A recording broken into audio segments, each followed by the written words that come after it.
Hey, what's up, Lightbolt Joe here. Today we are going to discuss the brand new 2022 Amazon Prime original film, My Fake Boyfriend. This stars Keenan Lonsdale. We have as Andrew. We have Dylan Sprouse as Jake. We have Sarah Hyland as Kelly. There's another character, Nico, and another character, Rafi. I don't remember their real names, to be completely honest. This movie was awesome, and I don't know why so many people don't like it. I mean, it's tension building, right? It gives us a story, and then you're like, okay, well, the bad thing's going to happen. When is the bad thing going to happen? You think the bad thing's going to happen, it doesn't. You think the bad thing's going to happen, it doesn't. And then finally the bad thing happens, and you're like, oh shit, this went up in flames, literal flames. So it's a great concept in this digital age, and the dynamic trio of Sarah, Dylan, and Keenan all working so perfectly well together. I would have never in my wildest dreams, maybe in my wildest dreams, but never in my conscious dreams, would I think that the three of them would work so well together. I'm blown away with how much of a bromance that Dylan and Keenan had too. Like, you could tell they all loved hanging out with each other, and to have Kelly and to have Sarah's character and Dylan's character together the entire movie, going on their stakeouts and like just being complete idiots, but they're their own idiots. It was just so cool. So the premise is Jake is Dylan. Jake is best friends with Andrew, Keenan, and Jake is tired of seeing Andrew throwing his life away with the hot, actor boyfriend, Nico, right?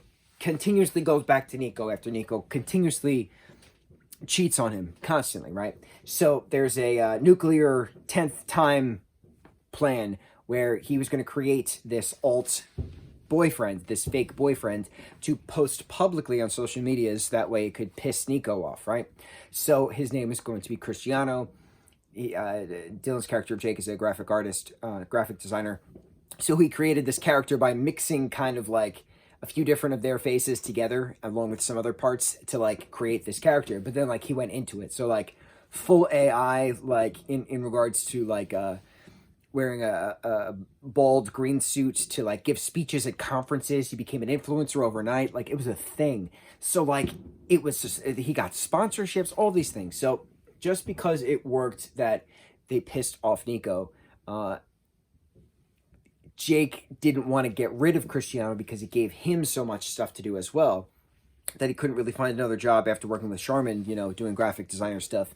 And Kelly's doing her own doctor stuff in the medical field. So he wanted his own outlet. So it was also a means of helping himself in regards to helping, Andrew as well. But then Andrew's mom is just so happy that Andrew is finally happy. And Andrew meets this guy, Rafi, who teaches a cooking class thanks to his neighbor, Mr. Jiang.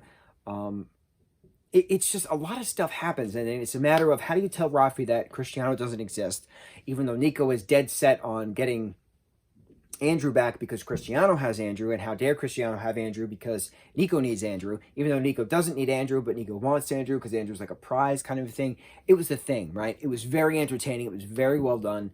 The big reveal at the end of the fake funeral because Cristiano died in a plane crash, it was just so entertaining. It reminded me a lot of Death at a Funeral in certain parts, but there was just so many really entertaining moments of it, and it was just really neat.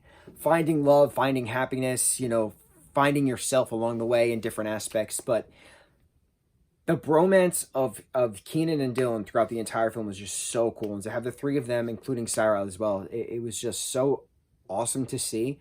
I genuinely don't understand why people are bad-mouthing this film, because this was really well done. It was really well done. I did not expect as big of a fiasco ending as there actually was, but then the beautiful ending of them all, eating on the rooftop and dancing, it was just so cool, like truths being revealed and conversations being shared. It was just so neat and inspiring of hope. That's the best way to say it. It was very well done. I really enjoyed this movie. I want the three of those actors to do another project together because this was so well done, so well casted, the three of them. Perfect trio. I need the three of them to do more work. Who would have thought? Who would have thought? On to the next review. Mucho mahalo.